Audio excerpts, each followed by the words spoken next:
এবারে টি-20 বিশ্বকাপকে ঘিরে বাংলাদেশের সমর্থকদের মধ্যে আশার পাশাপাশি উত্তেজনাও সেই।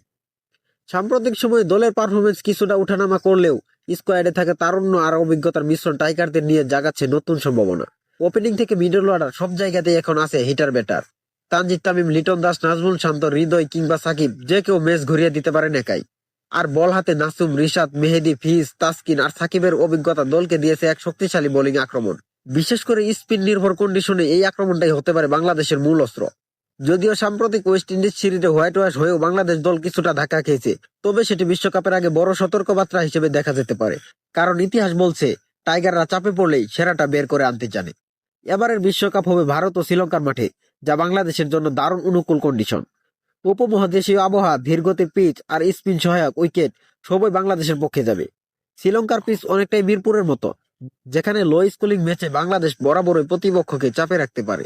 বাংলাদেশের বড় শক্তি তার বোলিং ইউনিট। স্পিনে রিশাদ, নাসুম, মেহেদী আর পেসে তাসকিন, ফিজ আর সাকিব সবাই ফর্মে থাকলে যে কোনো দলকে বিপাকে ফেলতে পারে। ব্যাটিং যদি গড়ে মাঝারি মানের স্কোরও তুলতে পারে, তবে সেই টার্গেট ডিফেন্ড করার মতো সামর্থ্য আছে এই দলের।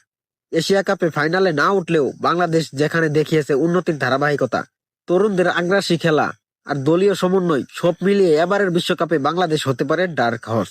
সবশেষে বলা যায়, ভারত ও শ্রীলঙ্কার মতো পরিচিতি কন্ডিশনে যদি বাংলাদেশ নিজেদের সামর্থ্য অনুযায়ী খেলতে পারে, তবে এবারে টি-20 বিশ্বকাপে টাইগাররা সত্যিই চমক দেখানোর ক্ষমতা রাখে। আর সমর্থকদের প্রত্যাশা, দেশের প্রতি ভালোবাসা সব মিলে অনুপ্রাণিত করবে লাল সবুজের যোদ্ধাদের আরেকটি ইতিহাস গড়তে।